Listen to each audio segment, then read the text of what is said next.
আজকের পর্বে আমার ভিউয়ার্সদের জন্য থাকছে হচ্ছে চালতা রেসিপি। আর আমরা যারা মেয়ে মানুষ আছি তারা অত চালতা বলতেই ইমোশনাল।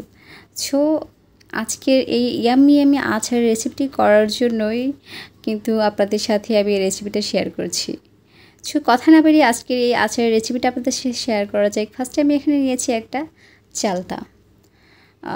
দেন এই চালতাটা আমি কেটে নিলাম। এখন আমি এই চালতাটা ছোটো ছোটো পিসেস করে নেব। আর যে উপরে শক্ত বা সবুজ আবরণটা আছে সেটা আমি হচ্ছে ছুলে নিব।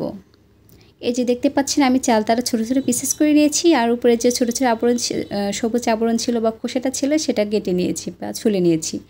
এখন সামান্য একটু লবণ আর হলুদ মেখে দিয়ে এই চালতাটা আমি 80% মতো সিদ্ধ করে নিয়েছি।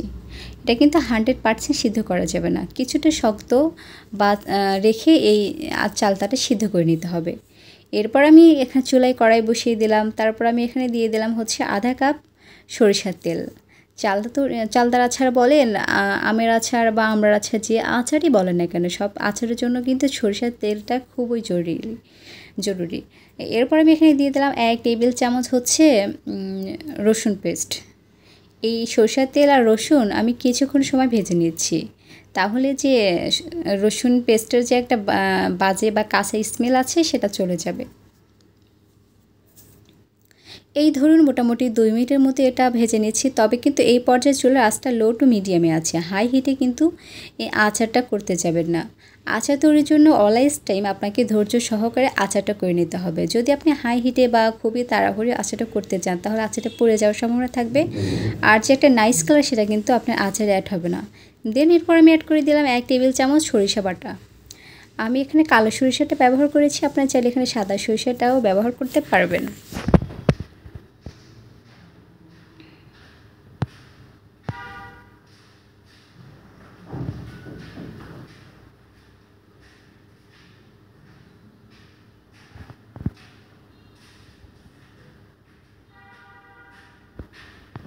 আমি সরিষা বাটাটা 2 মিনিটের মধ্যে ভেজে নিয়েছি। তারপর এখানে দিলাম আধা চা চামচের মধ্যে আধা টেবিল চামচ হচ্ছে আদা বাটা।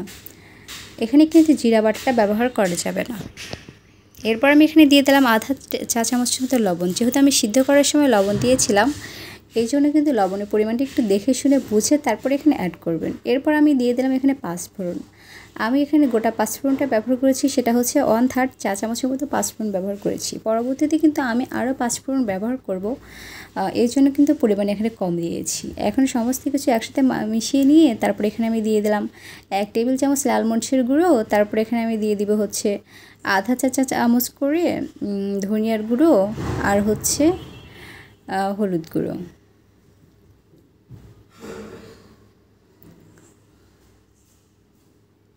এবার আমি এর মধ্যে দিয়ে দিচ্ছি সেই চালতাগুলো। এবার সব কিছু একসাথে ভালোভাবে মাখিয়ে নিয়ে এটা আমি ঢাকনা দিয়ে ঢেকে 5 মিনিটের মতো জাল করে নিব। এই পর্যায়ে কিন্তু কোনো পানি অ্যাড করার কোনো প্রয়োজন নেই।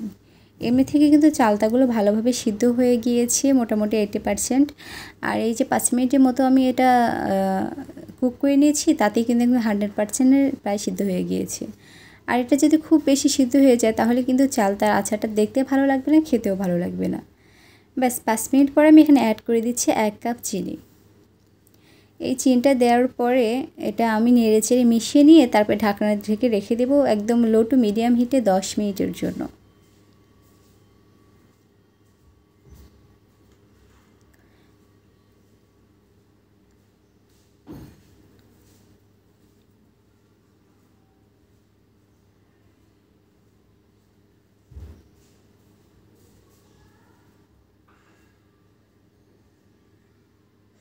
ব্যাস এবার আমি এটা ঢাকনা দিয়ে ঢেকে দিচ্ছি। এবার এটা ঘড়ি ধরে 10 মিনিটের মতো আমি কুক করে নিয়েছি। 10 মিনিট পরে দেখতে পাচ্ছেন চিনিগুলো কিন্তু সম্পূর্ণভাবে গলে গিয়েছে। আর আস্তে আস্তে কিন্তু এই আচারের কালারটাও চেঞ্জ হতে শুরু করেছে। আপনারা যদি আরও কালারটা একটু বেশি গাঢ় করতে চান তাহলে এখানে অ্যাড করতে পারেন কাশ্মীরি রেড চিলি পাউডার। সেটা আপনাকে ঝাল করবে না, বাট সুন্দর একটা কালার নিয়ে আসবে। বাট আমি যে ইনগ্রিডিয়েন্টসগুলো ব্যবহার করেছি আর যে ধৈর্য সহকারে আচারটা তৈরি করছে তাতে কিন্তু এখানে সুন্দর কালার অ্যাড হতে শুরু করেছে। এখনও কিন্তু সম্পূর্ণ কালার এখানে অ্যাড হয়নি। আস্তে আস্তে কিন্তু যখন যতটা জাল করবেন আস্তে আস্তে স্লোলি আপনাদের আচারে কিন্তু সুন্দর একটা কালার এখানে অ্যাড হতে থাকবে। আমি মোটামুটি 2 ঘন্টার মতোই আচারটা জাল করে নিয়েছি লো টু মিডিয়াম হিটে। এরই মাঝে কিন্তু একটা নাইস কালার এই আচারে অ্যাড হয়েছে, দেখে নিশ্চয়ই বুঝতে পারছেন। এই পর্যায়ে আচারটা কিন্তু প্রায় হয়ে এসেছে, আরও 2 থেকে 3 মিনিট মতো আমি জাল করে নিয়েছি। একটা আচার তুলে আপনাদেরকে দেখিয়ে দিচ্ছি আসলে এটা কতটা সুন্দর কালার হয়েছে। এই যে দেখতে পাচ্ছেন কতটা সুন্দর কালার কিন্তু এই আচারে অ্যাড হয়েছে। এখন এই আচারে আমি দিয়ে দেব 5 ফোড়ন গুঁড়ো। আমি কিছু 5 ফোড়ন ভেজে নিয়েছিলাম, তারপরে এটা আমি গুঁড়ো করে দিয়ে দিলাম। এখানে আমি 1 চা চামচের মতো 5 ফোড়ন গুঁড়ো ব্যবহার করেছি। এখন এটা 2 মিনিটের মতো নেড়ে ছেড়ে তারপরে চুলা থেকে নামিয়ে নিব। খুব বেশি কিন্তু এটা আর জাল করার প্রয়োজন নেই, তাহলে কিন্তু 5 ফোড়নের যে একটা নাইস ফ্লেভার আছে না সেটা কিন্তু চলে যাবে।